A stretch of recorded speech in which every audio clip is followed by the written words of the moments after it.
Hi, I'm Andrea Gajic and I'm speaking to you at the Virtual Benedetti Sessions. In today's tutorial, I'm going to be talking to you about preparation.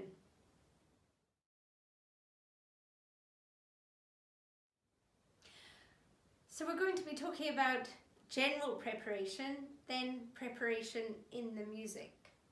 So general preparation is making sure your music's all organized and it's clean, and that you always have a pencil at the ready, that you listen to recordings of the works that you're playing. So I suggested that you listen to not only the Fantasia by Vaughan Williams, but also other works. Do you remember I suggested maybe Lark Ascending?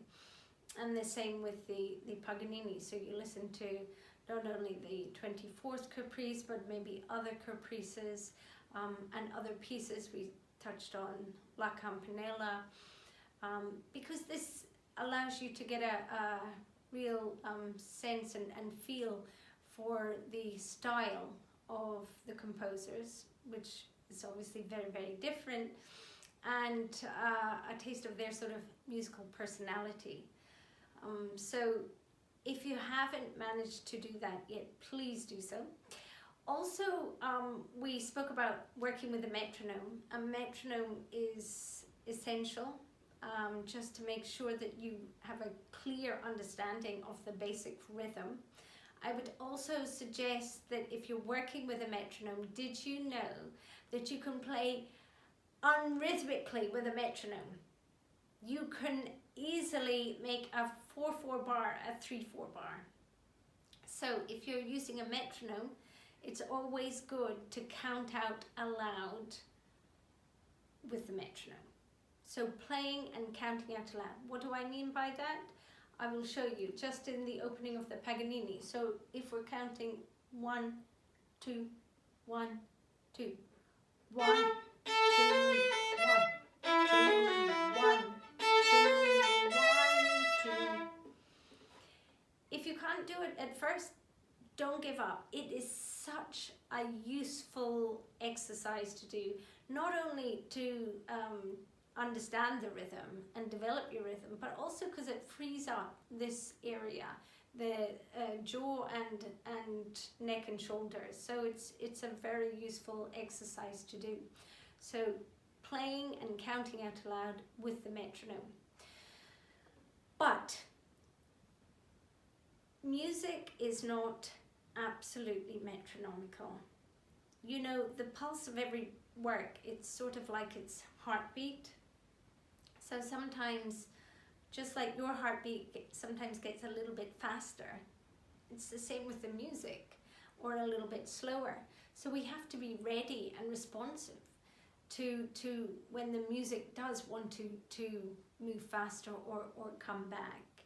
So it may be good to play along with, I think there may be a recording on Nikki's playlist so that you get a little bit familiar with the way the conductor will take the various tempo markings, because certainly in the Vaughan Williams they won't be exactly as printed.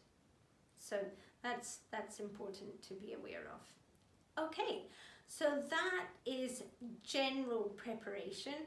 Now let's move on to preparation in the music.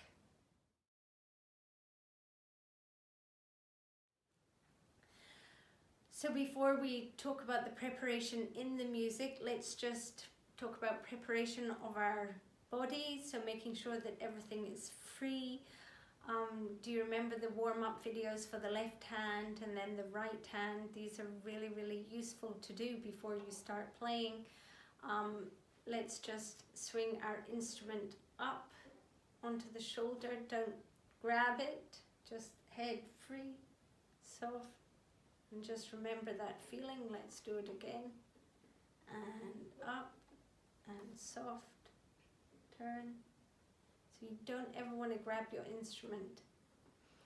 Okay, now we're just going to hold with the right hand and just make sure everything's soft. Okay, and slide up the fingerboard, holding your instrument with the left hand, and down, and down.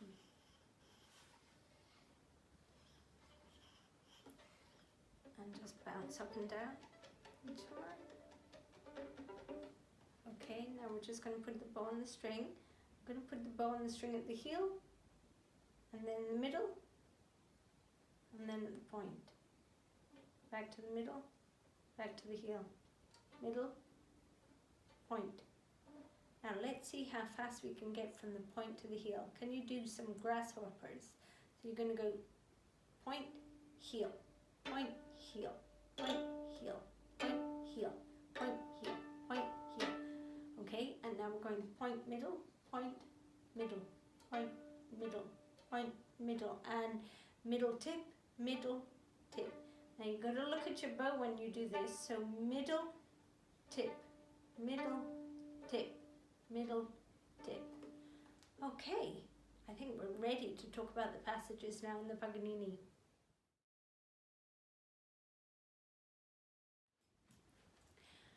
So let's look at the places in the Paganini where we need to be ready. Can you take your pencil and we're going to circle them just so that we don't forget them. So in the opening, it would be good for your bow to be ready and on the string. So that's the first place. Second place is bar 16. Here, we need to have the bow on the string in the upper half, ready to play on the first beat. So not when you come in. You will have missed the boat. You need to be ready there, prepared. Left hand finger there, bow there, and ready to play. So we are going to try that. The next place that your bow needs to be ready is bar 21. So the last note in bar 20 is on the G string. Then you need to make sure the left hand and the arm are on the right string for that next entry. After that, it is variation 1, making sure that the bow, again, that the bow and the left hand, you have a quaver rest. It's literally a millisecond. You have virtually no time to get there, so you need to practice making sure that you've got that transition really well prepared. Then bar 33, so from 32 to 33, so again, 32, prepare the left hand ready for 33, whether you're playing it in second position or first position, making sure the bow is there ready to start. And again at 37, the same thing from that shift, making sure your hand's there in first position. Then in variation 2, we spoke about the preparation there of the hands. The next place in variation, going into variation 3, so you finish piano here at the tip and then making sure that you're right down here at the heel. So remember that exercise we did right at the start. That's what you need to do so that you're here and ready. Then the next place is the pizzicato, which is bar 71. So again, bar 70, you need to be ready. So one bar before, you need to be ready to do that pizz.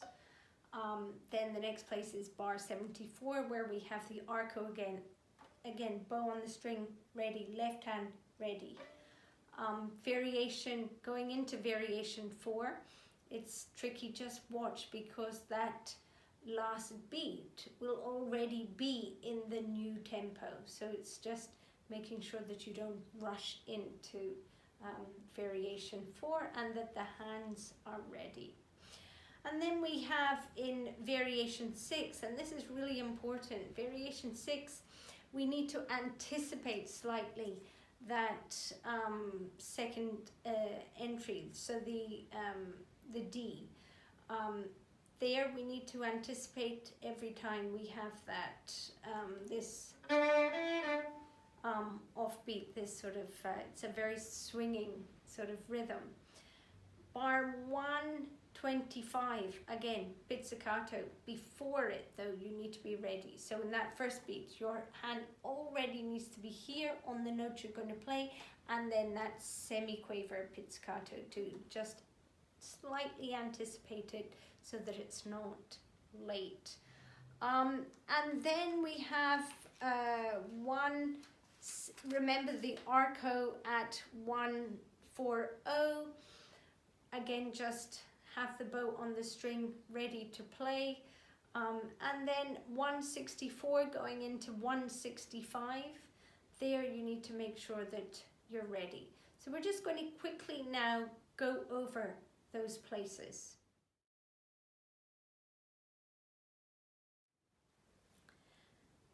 Okay, so let's have a look at some of those places in the Paganini where your hands need to be prepared. We're just going to go through them very quickly. The opening, obviously, here, bow in the middle, making sure everything's free before you start.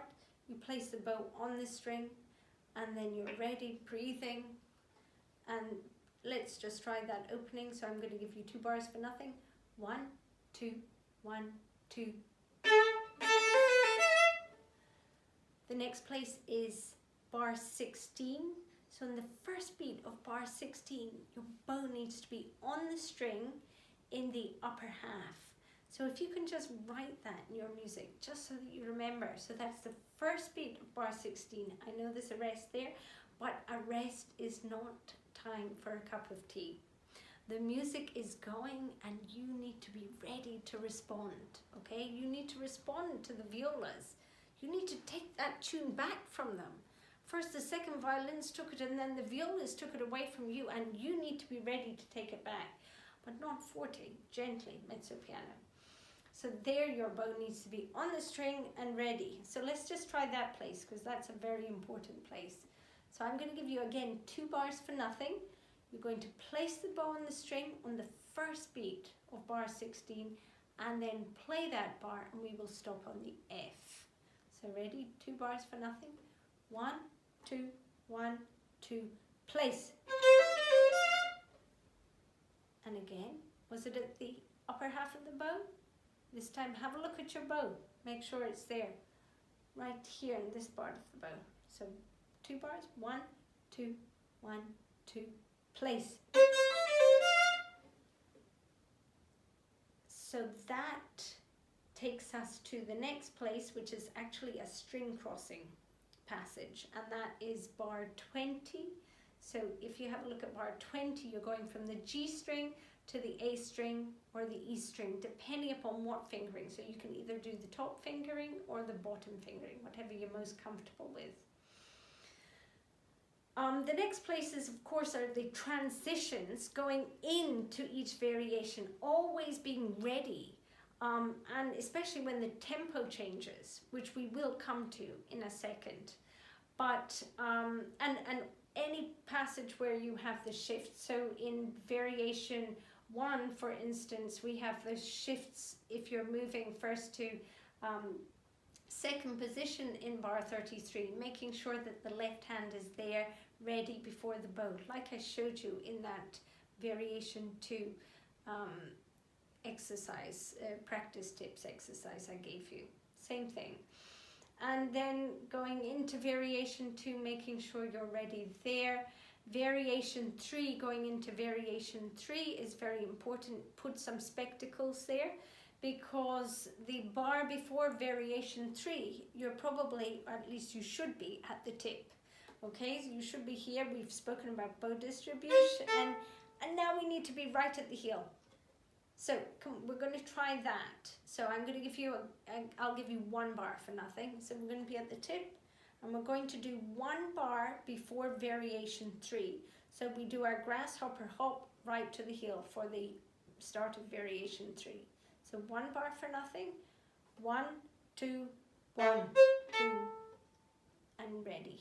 Excellent. And again, 1, 2, 1, 2. Good. Next place is the pizzicato. So you will see at bar 69, we have, so 65, we have 4 bars rest. In bar 69, you need to write prepare in your music. So you need to make sure your finger is on the string, ready to pizzicato with the left hand finger down, the right hand finger is there, ready. Or if you're doing double stops, that they're ready. So let's just try that. I'm going to give you again, we're going to take 2 bars for nothing, but it's not going to be for nothing because this music will be playing. So we're going to take, basically we're going to take bar 68 and 69. 69 you are going to be ready to play. So bar 68, here's bar 68, 1, 2, 1, 2. Let's try that again. 1, 2, prepare, 2.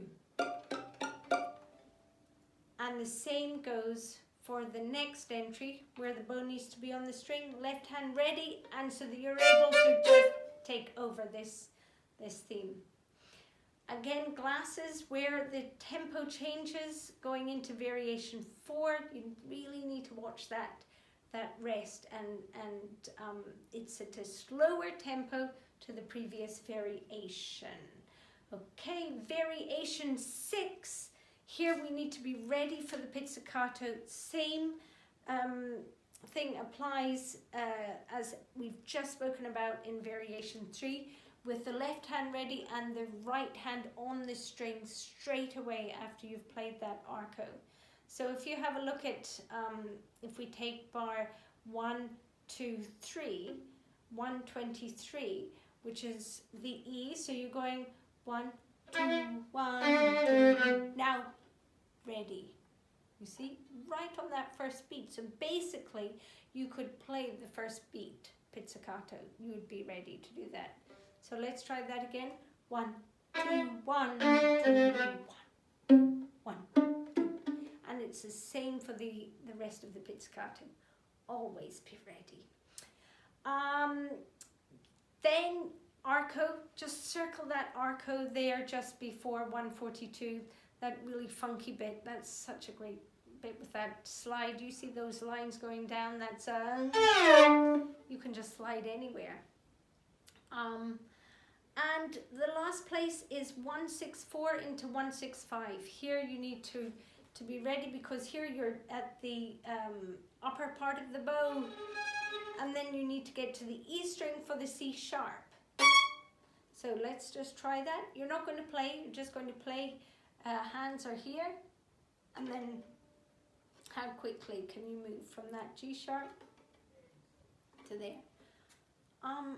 And those are the important places. There are other places, of course, where the hands need to be ready, where you've got shifts, where you've got string crossings. We've touched on quite a number of them, but those are the most important places where we haven't spoken about. So that's the Paganini.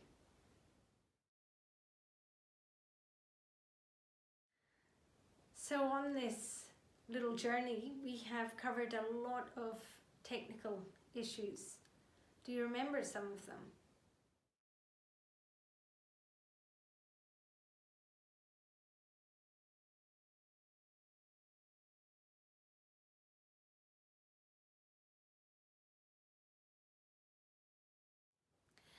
Now you have to use that technique to make music. You need to think about your sentences, your phrases in music, and how they connect to one another. So it's like telling a story.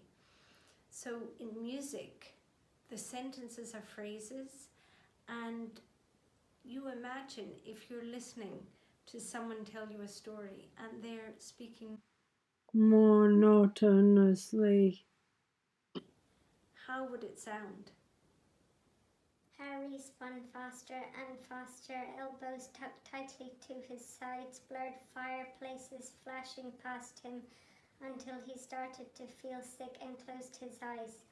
Then, when at last he felt himself slowing down, he threw out his hands and brought himself to a halt in time to prevent himself falling face forwards out of the weasel's kitchen fire.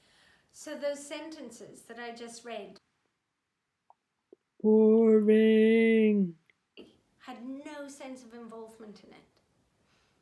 And you can sometimes hear music being played like that. It doesn't become alive. It it doesn't make any sense. They're just notes, just as those were just words. In order for it to come alive, you need to have a clear idea of what the music is saying, what it means for you. So you need to think about your life experiences and try to put that music into those experiences. So all of those happy moments you've had, or those proud moments you've had, or those moments where you felt very unhappy and troubled, that all needs to come alive. So just thinking about in the Caprice, that first theme, it's so noble in character. Then we have Variation 1, which is much more menacing and dark. And Variation 2, it's almost sort of stamping of the feet, along with the Variation 3. And then we have Variation 4, which is ghostly. And you can just imagine these sort of ghosts floating around. Variation 5 is like a gypsy air. And again, very mystical. In Variation 6, this is very jazzy. So this is one that you've got to really feel the rhythm and just swing with. And then we have the grand finale, and it finishes with this really grand gesture of a last chord. So you need to feel this music and be involved in it 100%. So this really is the most exciting part of the journey. Once you have everything ready, now you can create your own masterpiece.